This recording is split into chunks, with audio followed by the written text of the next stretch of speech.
Donc, les amis, je vous invite à voir le premier short en question, où je vous fais, on va dire, un récap, on va dire, de ma vision, de ma fanfiction, de comment pourrait se dérouler la saga Momo chez Méchant.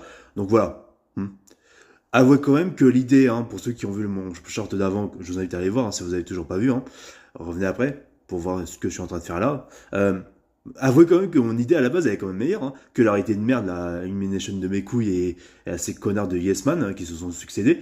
Alors que t'as à la fois des grands réalisateurs, mais à la fois ils sont mélangés, à la fois t'as des Yes Man qui s'incrustent comme ça n'a aucun sens. Ça n'a aucun sens, c'est complètement stupide. Et ça fait des films où c'est mal équilibré et c'est caricatural. Les mignons, dans leur humour, sont extrêmement caricaturaux. Je sais que les mignons, c'est pas une grande réussite en termes d'humour, c'est du très basique, ok. C'est genre les lapins crétins. Mais à un moment donné, les mignons, je suis désolé, à un moment donné, ça peut être plus équilibré que ça. Et c'était le cas dans le premier film, où il y avait de l'émotion aussi, voilà. Et les blagues étaient plutôt bien placées par rapport au fait que les mignons faisaient avancer l'histoire par rapport à leur absurdité et à leurs histoires.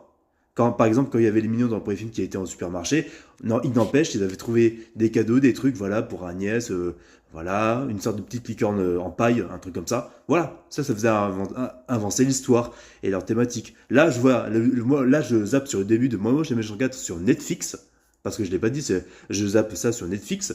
Euh, En fait, ils arrivent vers l'école des super vilains, machin truc, des anciens élèves, et en fait, t'as la petite voiture où il y a les mignons qui débarquent, hop, la caméra est plantée là, les mignons ont du mal à sortir de la bagnole, machin, et voilà, c'est genre cartoonesque, et Gru qui devient ultra sérieux, avec ses out of character, et il leur dit, allez, concentrez-vous les gars, et là, il y a une scène qui sort de nulle part, plantée là, comme ça, cadrage fixe, et genre, t'as les mignons qui se changent, et ils s'habillent en costard, avec des lunettes noires, c'était censé faire rire. Est-ce que ça c'était vraiment censé être une blague, mais sans déconner, c'était vraiment censé être une blague, mais qu'est-ce que c'est que ces conneries?